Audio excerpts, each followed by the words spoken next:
اعوذ باللہ من الشیطان الرجیم لا حول ولا قوة الا باللہ العلی العظیم بسم اللہ الرحمن الرحیم الحمد للہ رب العالمین وصلی اللہ علی محمد وآلہ اجمعین اما بعد قال اللہ الحکیم بسم اللہ الرحمن الرحیم ومن آیاتہ منامکم باللیل والنہار وابتغاؤکم من فضلہ ان فی ذالک لآیات لقوم یسمعون۔ ناظرین کرام، سلام علیکم ورحمۃ اللہ وبرکاتہ۔ میں آپ حضرات کے سامنے گزشتہ جلسے کی طریقے سے اس جلسے میں بعض ان روایات اور احادیث کو پڑھنا چاہتا ہوں جس سے انسان کے سونے کی اہمیت اور اسی طریقے سے سونے میں خواب دیکھنے کی حیثیت واضح اور روشن ہو سکے، چونکہ اللہ تعالیٰ نے انسان کے سونے کو، چاہے یہ سونا دن میں ہو یا رات میں ہو، اپنی نشانی قرار دیا ہے۔ اسی طریقے سے انسان کے سونے میں جو خواب نظر آتے ہیں، یہ خواب بھی اللہ کی نشانیوں میں سے ایک نشانی ہے، اور ہم کبھی سچے خواب دیکھتے ہیں، کبھی جھوٹے خواب دیکھتے ہیں۔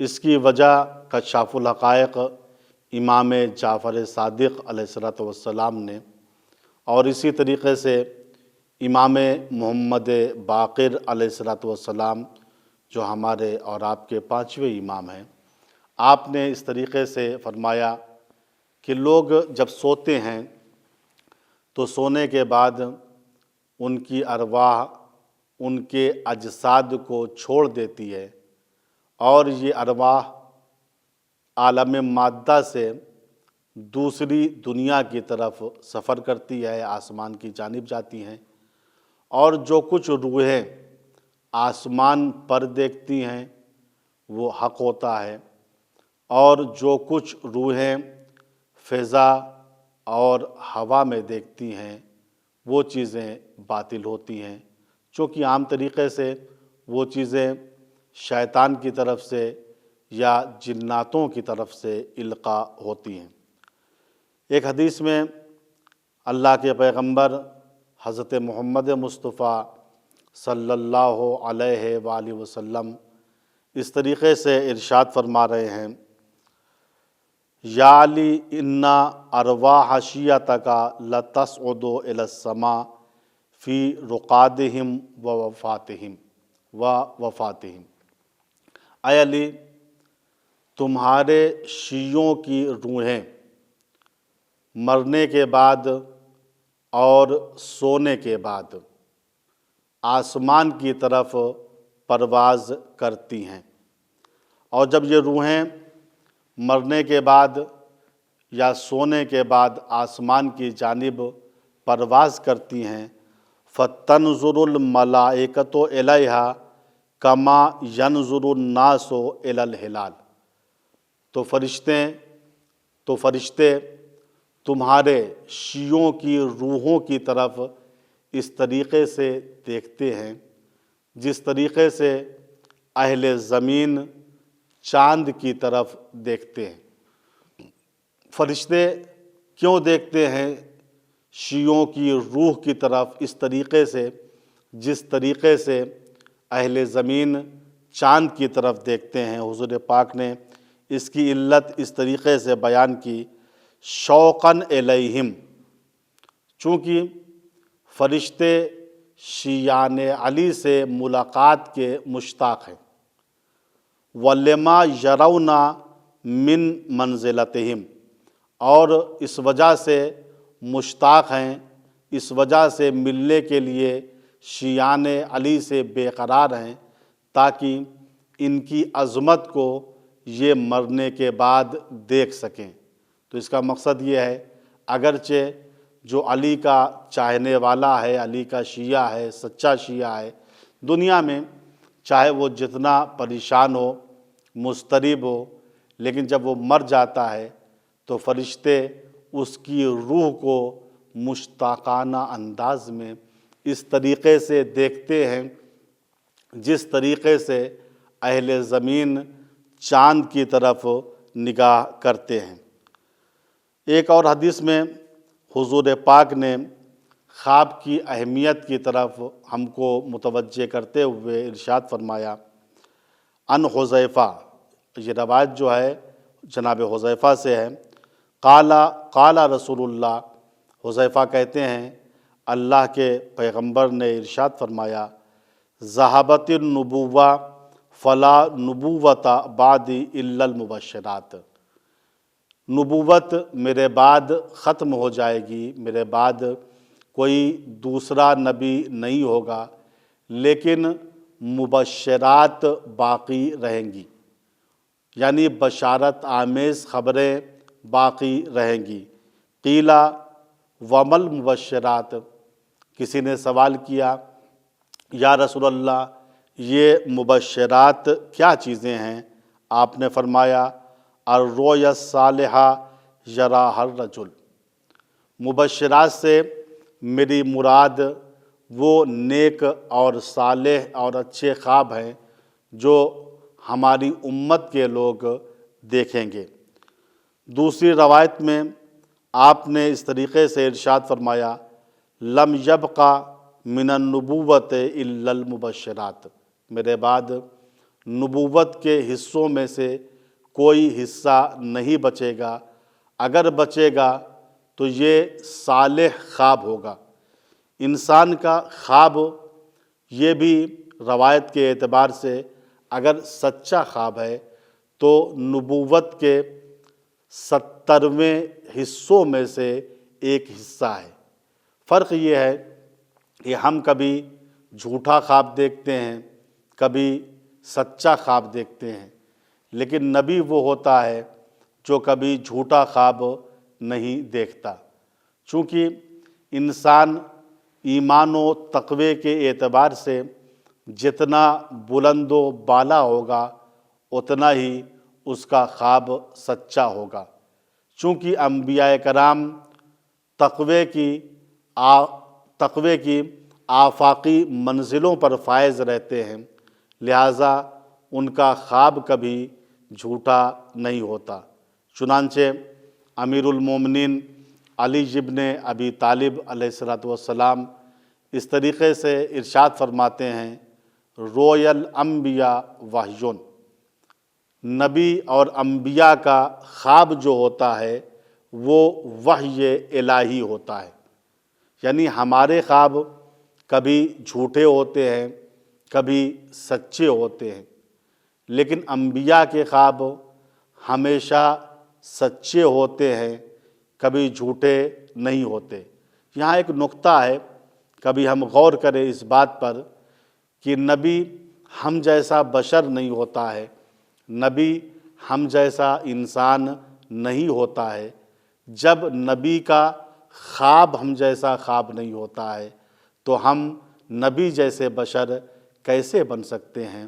ہم خاطی ہیں، ہم گنہگار ہیں، ہمارا نفس اتنا پاک و پاکیزہ نہیں ہے، لیکن انبیاء کرام معصوم ہوتے ہیں، اہل تقوی ہوتے ہیں، پوری زندگی میں ان سے گناہ صادر نہیں ہوتا ہے۔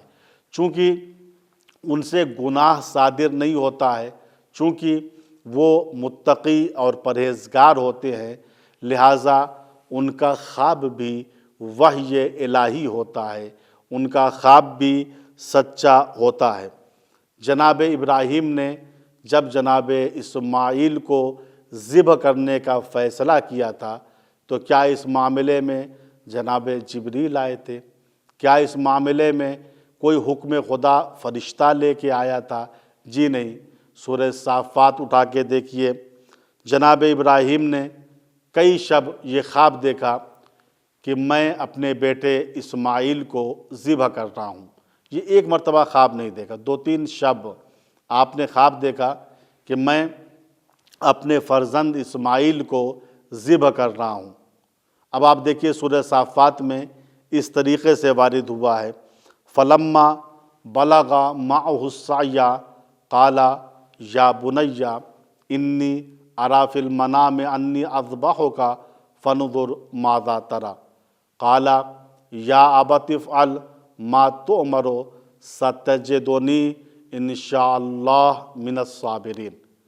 جب جناب اسماعیل سن جوانی کو پہنچ گئے اور اس منزل پہ پہنچ گئے کہ اپنے باپ کا ہاتھ بٹا سکے، ان کے لیے زحمتوں کو کم کر سکے، ان کا کام کرا سکیں، تو جناب ابراہیم نے اپنے فرزند اسماعیل سے کہا یا بنیا، اے میرے لال، اے لخت جگر، اے نور نظر، انی اری فی المنام، میں مسلسل خواب میں یہ دیکھ رہا ہوں، انی اذبحک، کہ میں تم کو ذبح کر رہا ہوں، فانظر ماذا تری، میرے لال غور کر کے بتاؤ تمہاری رائے کیا ہے۔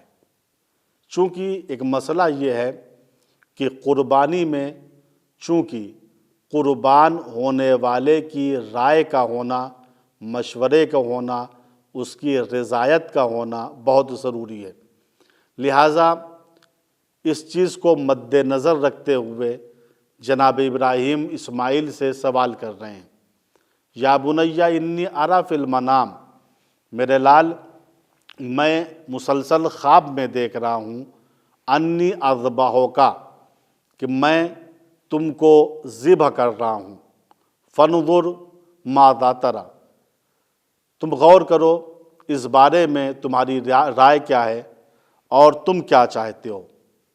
یہ سننے کے بعد جناب اسماعیل نے یہ نہیں کہا بابا کوئی جناب جبریل تھوڑی آپ پہ نازل ہوئے ہیں کہ اور حکم دیا ہے کہ مجھے ذبح کر دیجئے، کوئی حکم خدا حالت بیداری میں آپ کے اوپر نہیں آیا کہ آپ مجھے ذبح کر دیجئے، یہ تو آپ نے خواب میں دیکھا ہے۔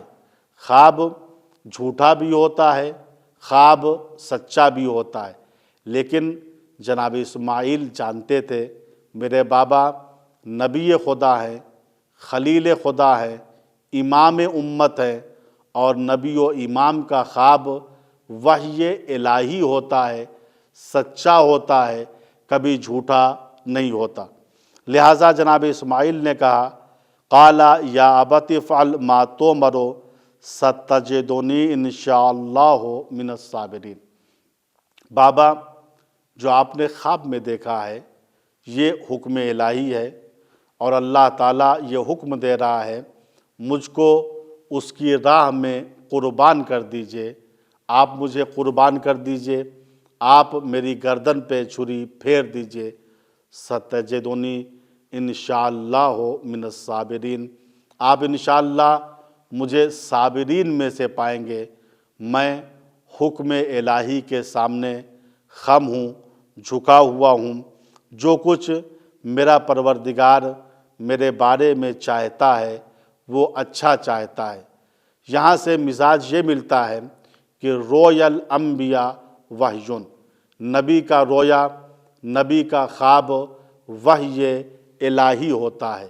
اگر ہم بھی ایمان اور تقوی کے اعتبار سے مضبوط ہوں گے تو ہمارے خواب بھی اکثر سچے ہوں گے، جھوٹے نہیں ہوں گے۔ لہٰذا تقوی کے اعتبار سے، ایمان کے اعتبار سے انسان کا مرتبہ جتنا بلند ہوگا اتنا ہی اس کا خواب اچھا ہوگا، سچا ہوگا۔ آئیے آپ حضرات کے سامنے اب میں ان عناصر اور ان اصولوں کو بیان کرتا ہوں جن کے ذریعے سے خواب کی سچائی اور حقیقت کا پتہ لگایا جاتا ہے۔ ایک وہ انسان جو چاہتا ہے کہ تعبیر خواب کو صحیح بتائے، ایک ہے خواب دیکھنا، ایک ہے تعبیر بتانا۔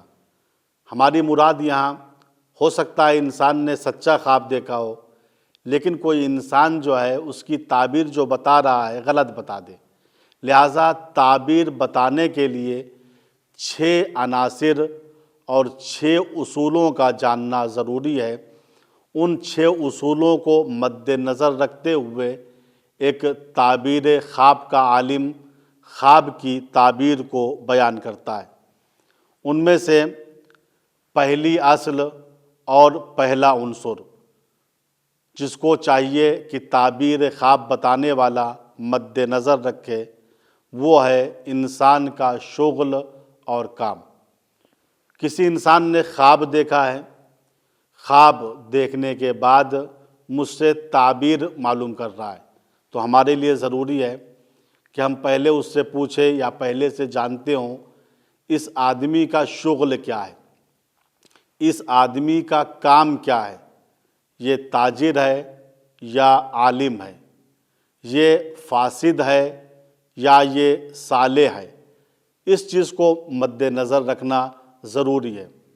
میں نے بعض جلسوں میں اس بات کی طرف اشارہ کیا تھا، چونکہ خواب ایک ہی خواب ہوتا ہے، لیکن 2 آدمی دیکھتے ہیں، لیکن دونوں کے شغل چونکہ جدا جدا ہیں، لہٰذا تعبیر جدا ہو جاتی ہے، تعبیر الگ الگ ہوتی ہے۔ میں نے مثال دی تھی، جیسے دودھ پینا۔ اگر انسان خواب میں یہ دیکھے کہ میں دودھ پی رہا ہوں، تو دودھ پینا عالم خواب میں یہ فائدے کی علامت ہے، یہ پروفٹ کی علامت ہے، یہ منفعت کی علامت ہے۔ لیکن شغل اور کام کے اعتبار سے منفعت بدل جاتی ہے۔ اگر عالم خواب میں دیکھے کہ میں دودھ پی رہا ہوں، یا طالب علم خواب میں دیکھے میں دودھ پی رہا ہوں، تو اس کی تعبیر یہ ہے، علماء علم خواب کہتے ہیں اس کی تعبیر یہ ہے کہ اس کے علم میں اضافہ ہوگا۔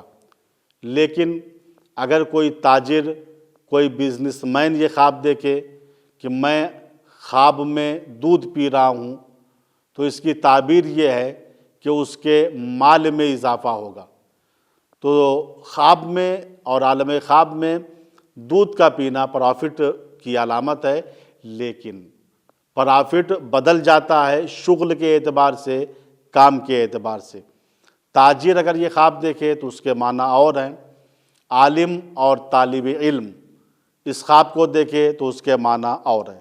تو پہلا عنصر یہ ہے علم خواب کا کہ جس کے ذریعے سے تعبیر بیان کی جاتی ہے کہ ہم انسان کے شغل کو اور انسان کے کام کو مد نظر رکھیں، اس اعتبار سے تعبیر کو بیان کریں۔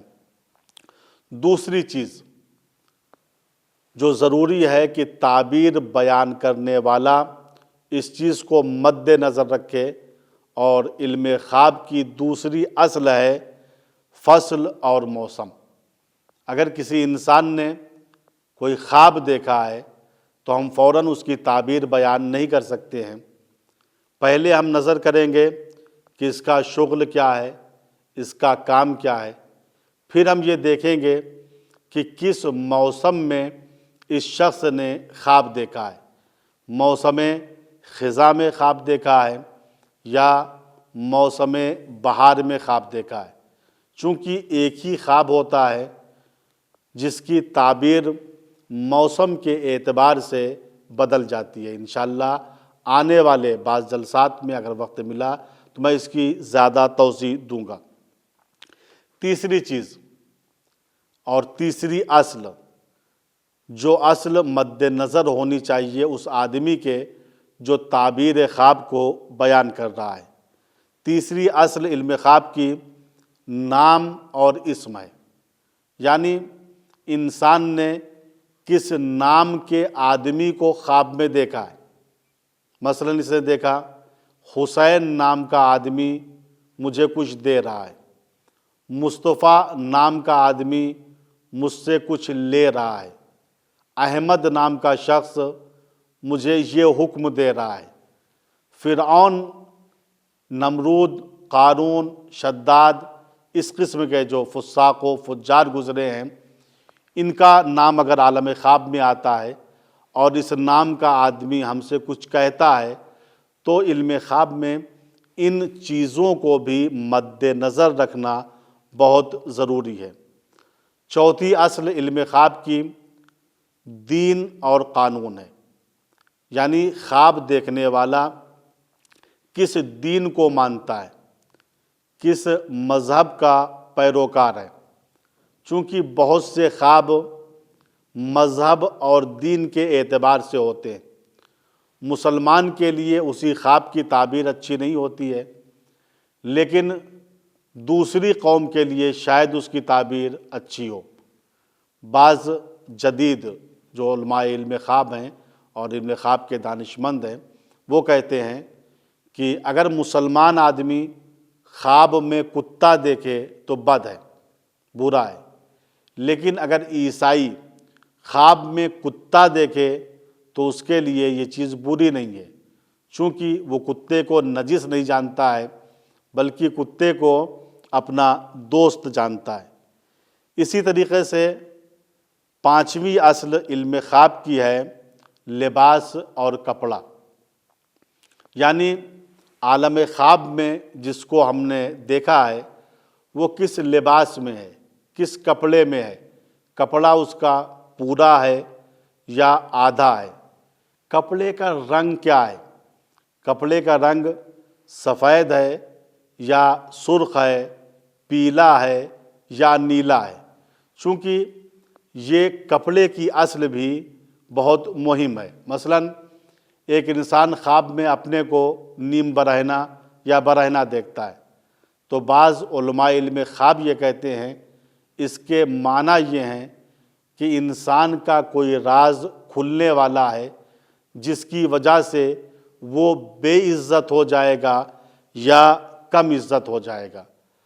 تو تعبیر خواب بیان کرنے والے کے لیے ضروری ہے کہ اس چیز کو بھی مد نظر رکھے کہ خواب میں جس کو اس نے دیکھا ہے وہ شخص کس لباس میں تھا، اس کا رنگ کیا تھا اور کپڑے کا سائز کیا تھا، کپڑا چھوٹا تھا یا بڑا تھا۔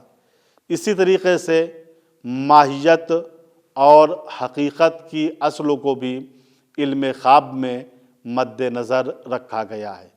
لہٰذا بطور خلاصہ میں آپ حضرات کے سامنے عرض کروں کہ علم خواب کی 6 اصلیں ہیں جن کو مد نظر رکھتے ہوئے ہم تعبیر خواب کا علم جان سکتے ہیں اور تعبیر خواب بتا سکتے ہیں۔ پہلی اصل ہے شغل اور کام، دوسری اصل ہے موسم اور فصل، تیسری اصل ہے اسم اور نام، چوتھی اصل ہے دین اور قانون، پانچویں اصل ہے لباس اور کپڑا، چھٹی اصل ہے ماہیت اور حقیقت۔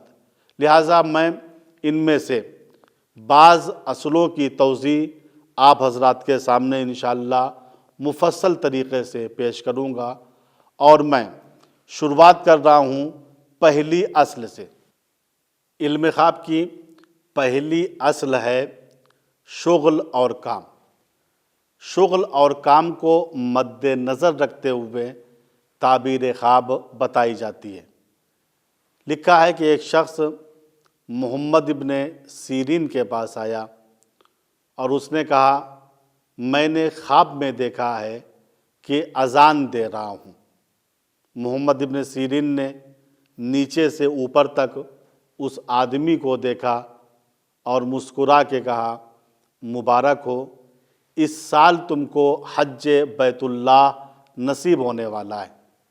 وہ شخص مسکراتا ہوا چلا گیا۔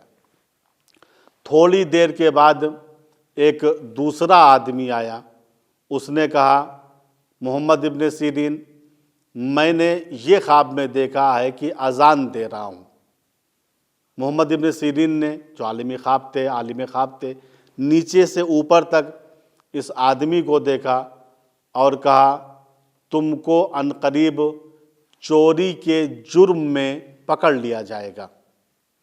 تعبیر خواب ابن سیرین نے بتا دیا یہ شخص جب چلا گیا، ابن سیرین کا ایک شاگرد وہاں بیٹھا ہوا تھا۔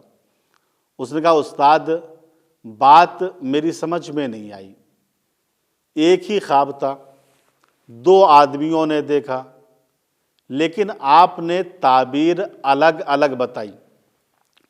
پہلے شخص نے جو یہ کہا کہ میں نے خواب میں دیکھا ہے اذان دے رہا ہوں، اس سے آپ نے یہ کہا تمہیں حج بیت اللہ اسی سال نصیب ہوگا۔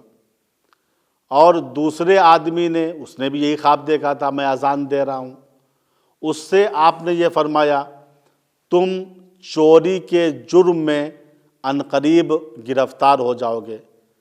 یہ کیا ہوا؟ ایک ہی خواب ہے، آپ نے 2 آدمیوں سے الگ الگ تعبیر کیوں بیان کی؟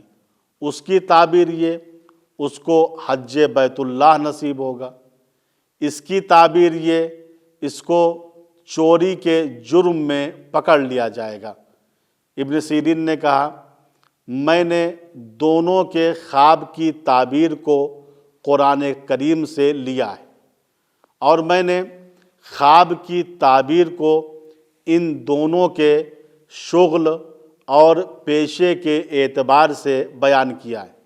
دیکھو، پہلا شخص جو میرے پاس آیا تھا، میں نے دیکھا اس کے چہرے سے نور الہی ظاہر ہے، اس کی پیشانی پر نماز کا نشان ہے، سجدگاہ کا نشان ہے، لہٰذا میں نے سمجھ لیا یہ شخص نیک طینت ہے، صالح ہے، متقی ہے، پرہیزگار ہے۔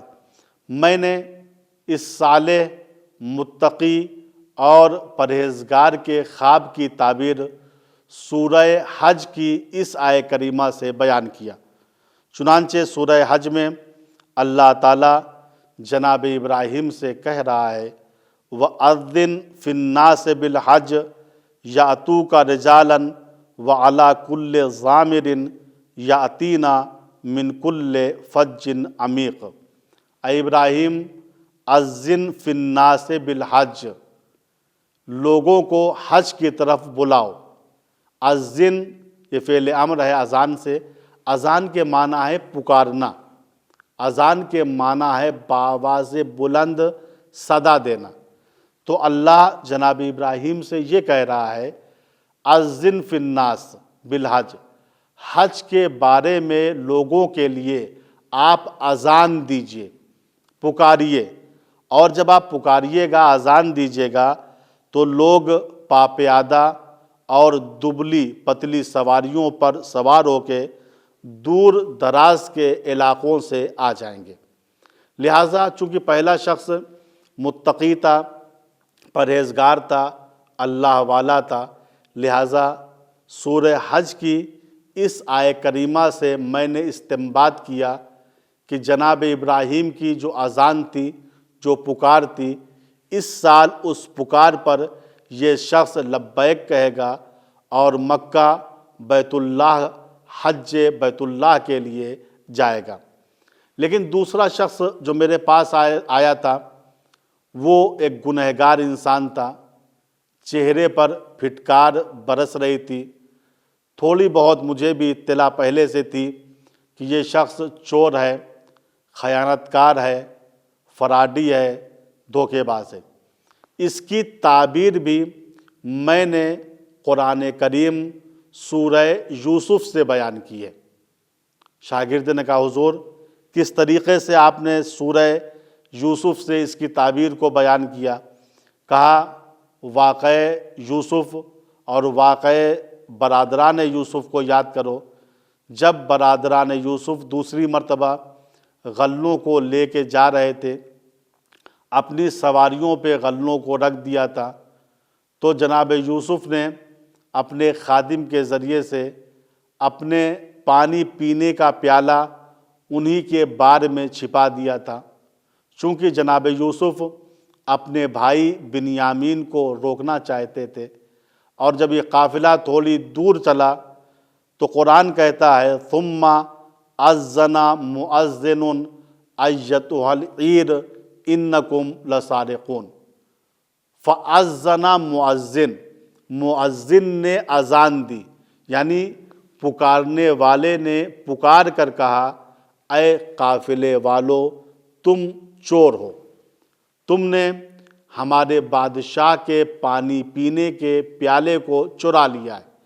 لہٰذا چونکہ برادران یوسف، جناب یوسف کے جو 10 بھائی تھے جنہوں نے جناب یوسف کے ساتھ ظلم کیا تھا، ستم کیا تھا، گہرے کنویں میں ڈالا تھا، انہیں کچھ درہموں پہ بیچ ڈالا تھا، لہٰذا وہ لوگ اچھے نہیں تھے۔ قرآن کہہ رہا ہے ان کے بارے میں کہ جناب یوسف کا ایک غلام خادم بلندی پہ کھڑے ہو کر ان کو پکار رہا تھا۔ قرآن کے جملے یہ ہیں فَأَذَّنَ مُؤَذِّن، پکارنے والے نے پکارا، اذان دینے والے نے اذان دی۔ کیا کہا؟ اَيَّتُهَا الْعِيرُ، اے قافلے والو اِنَّكُمْ لَسَارِقُونَ، تم چور ہو، یعنی اذان دے کر کہا، پکار کے کہا کہ تم لوگ چور ہو۔ چونکہ یہ آنے والا بد کردار تھا، فراڈی تھا، دھوکے باز تھا، اس نے خواب میں یہ دیکھا میں اذان دے رہا ہوں، تو اس کی تعبیر کو ہم نے یہ بیان کیا کہ جس طریقے سے برادران یوسف کو چوری کے جرم میں جناب یوسف نے روک لیا تھا، اسی طریقے سے بادشاہ وقت اس شخص کو چوری کے جرم میں گرفتار کر لے گا۔ لہٰذا میرے محترم ناظرین کرام، اصول خواب میں سے اہم اصل یہ ہے کہ انسان کا شغل کیا ہے، انسان کا کام کیا ہے، اس چیز کو مد نظر رکھتے ہوئے تعبیر خواب بیان کی جاتی ہے۔ انشاءاللہ بقیہ جو اصول ہیں آنے والے جلسات میں ان اصولوں کی توضیح بیان کروں گا۔ والسلام علیکم ورحمۃ اللہ وبرکاتہ۔